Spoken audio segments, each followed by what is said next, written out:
이 이야기는 관악구 청룡동에 사는 상우 씨가 2013년 6월에 겪은 이야기다. 상우 씨는 관악산을 오를 때는 야간 산행을 가끔 한다. 집이 관악산 근처다 보니 복잡한 낮보다는 호젓한 밤에 등산을 하기에는 더없이 좋은 곳이다. 상우 씨가 관악산을 오르는 코스는 정해져 있었다. 서울대학교 정문에서 제4야영장으로 해서 연주대 쪽으로 올라왔다.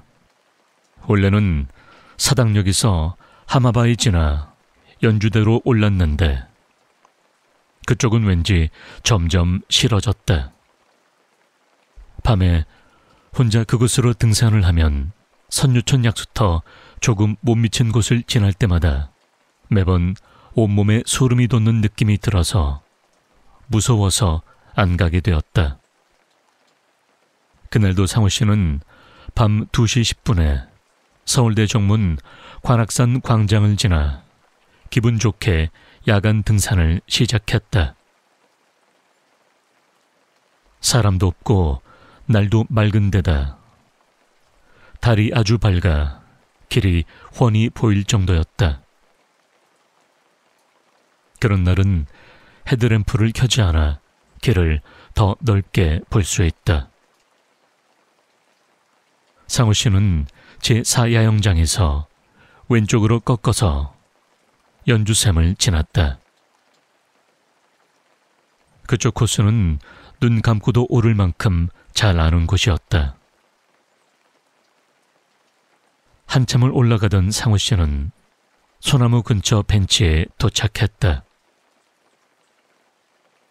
그곳은 정상까지 3분의 2쯤 되는 곳인데 등받이가 있는 긴 벤치 한 개를 만들어 놓아 잠시 쉬어가기 좋은 곳이다. 밤에 산을 오를 때 그곳에서 잠깐 쉬며 물도 마시고 간단한 스트레칭도 했다. 그날도 저 앞에 벤치가 보이자 상우 씨는 쉴 수 있다는 생각에 발걸음이 빨라졌다. 그런데 달빛에 비친 벤치를 자세히 보니 먼저 온 누군가가 앉아 있었다. 이 시간에 나처럼 산에 오는 사람도 있어. 아무리 서울 속에 있는 관악산이라고 해도 밤 산행은 무섬증이 난다. 그런데 중간에서 사람을 만나면 낮과 달리 반갑기 마련이다. 자세히 보니 중년 아줌마였다. 연주함에 갔다 오는 사람인가?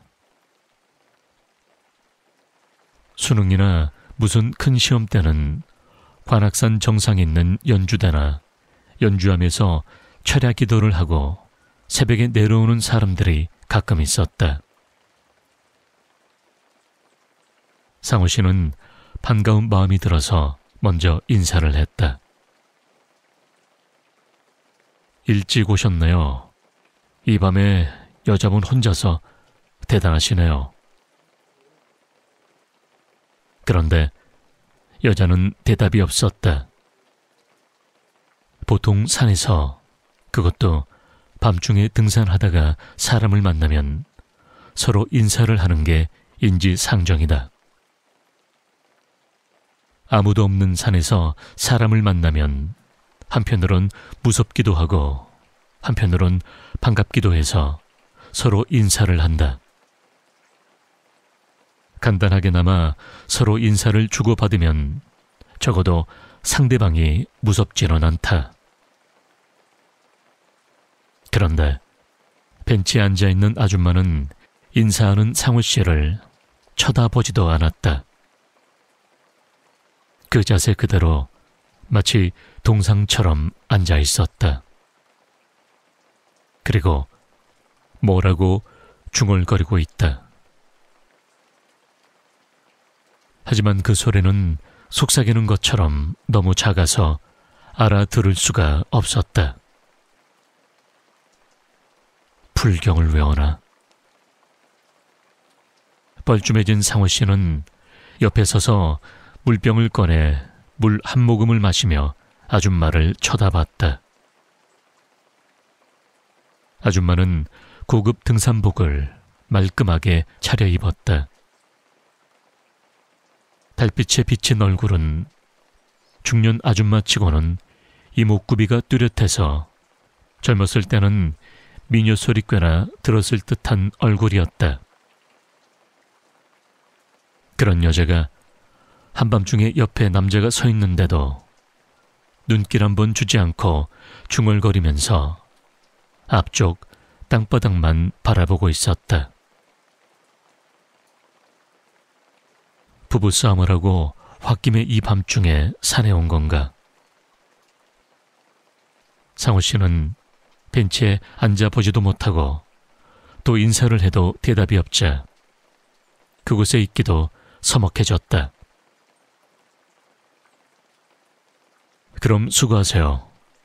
상호 씨가 물병을 배낭에 꽂고 스택을 고쳐 잡으면서 다시 인사를 했다. 하지만 여자는 상호 씨 소리를 전혀 못 들은 것 같았다. 그냥 그대로 앉아있을 뿐이었다. 그러면서 계속 혼자 뭐라고 중얼거렸다. 하지만 상호 씨는 무언하기도 하고 괘씸한 생각도 들어서 그 소리를 무시하고 돌아서 걸으면서 속삭이듯 투덜거렸다. 별 이상한 여자 다 보겠네. 그러니까 부부싸움이나 하고 한밤중에 쫓겨났지. 그런데 상호 씨는 벤치를 지나 소나무 옆을 지나다가 다른 때와는 뭔가 달라진 것을 느꼈다. 벤치 옆으로 오르는 길은 급한 비탈길인데 그곳에는 소나무 세 그루가 서 있었다. 그곳을 오르는 사람들은 그 소나무 둥치를 붙잡고 올라 소나무에는 사람들의 손때가 묻어 반질반질했다. 그런데 그 소나무 근처에 나무 울타리가 쳐 있어 사람들이 소나무 가까이 못 가게 만들어 놨다. 이건 또 뭐야? 왜 이렇게 해놓은 거야? 좀 의아한 생각은 들었지만 관악산 등산로는 하루가 다르게 공사가 많은 곳이라 그냥 산을 올랐고 그날 등산을 상쾌하게 마쳤다. 일주일 뒤 금요일 아침, 상호 씨는 회사 동료들과 함께 다시 관악산을 올랐다. 회사에서 한 달에 한 번씩 주는 월차를 이용해 평일날 부서원들끼리 관악산을 찾은 것이다. 상호 씨는 밝은 날 관악산을 찾으니 주변이 새롭게 보여 기분이 좋았다. 서울대 정문 광장에 모여 산을 오르기 시작한 일행은 연주샘을 지나 소나무 세 그루가 있는 벤치까지 올랐다. 평일이라고 해도 역시 낮이라 벤치 근처에는 많은 사람들이 모여 쉬고 있었다. 그런데 그곳에서는 무슨 산신제 같은 것을 방금 끝낸 듯이 어수선했다. 근처 등산객들은 삶은 돼지고기와 과일, 막걸리 등을 먹고 있었다. 이리 와서 한잔하시오. 방금 노제 지낸 집에서 이거 등산객들 먹으라고 주고 간 거요. 들어보니 그곳에서 돌아가신 분의 노제를 지내고 방금 끝냈다고 했다. 산에서 지낸 제사 음식을 먹으면 등산 중 부상을 안 당한다는 말도 있고 공짜로 생긴 막걸리와 고기라 사람들은 오고 가면서 한 잔씩 마셨다. 여기서 누가 죽었다고?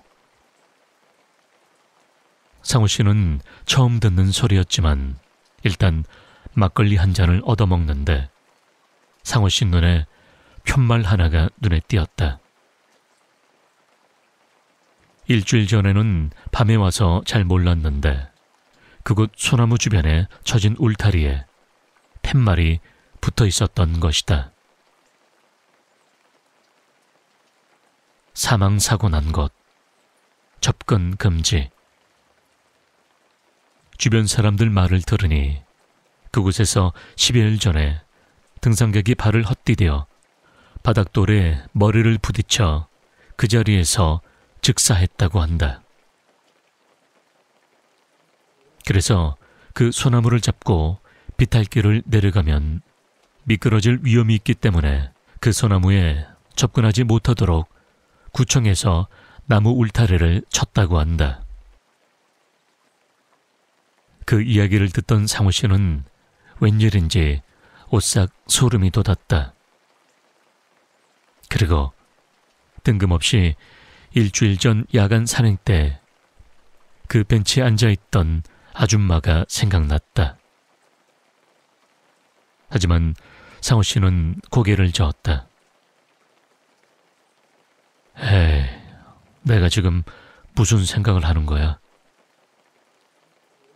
하지만 그 자리에 더 있고 싶지는 않았다.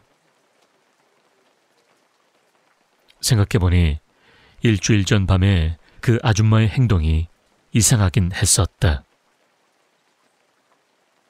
연주하면서 주는 점심 먹으려면 빨리들 올라가자고요. 상우 씨는 부소원들을 재촉했다. 부지런히 산을 오르던 상우 씨 일행이 거의 정상 부근에 가까워졌을 때 앞에 한 무더기 사람들이 힘겹게 산을 오르고 있었다. 양복을 입은 사람도 있고 또 몇 사람은 종이박스와 큰 짐봇대레를 짊어진 걸로 봐서 등산하러 온 사람들은 아니었다. 가까이 가면서 사람들 말을 들으니 아까 아래쪽 벤치에서 노제를 지내고 죽은 이의 위패를 절에 안치하기 위해 올라가는 사람들이었다. 그 말을 들은 상우 씨는 알 수 없는 오싹한 한기가 들었다. 빨리 그 사람들과 멀리 떨어지고 싶었다. 그래서 걸음을 좀 더 빨리 해 그 사람들을 지나쳐 나갔다. 상우 씨는 그 사람들을 지나쳐 가장 앞쪽으로 나가는데 제일 앞에 가는 사람이 들고 있는 영정사진이 보였다. 그리고 상우 씨는 더 이상 가질 못하고 그 자리에 얼어붙었다. 영정사진 속 사람은 그 여자였다. 바로 일주일 전 밤에 그 벤치에 앉아있던 아줌마였다.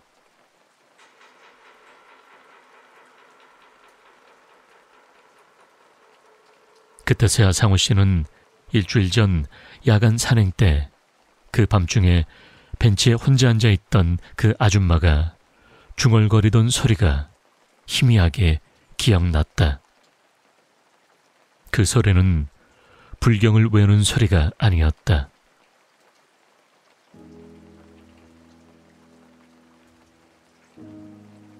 무서워. 여기 혼자서는 너무 무서워.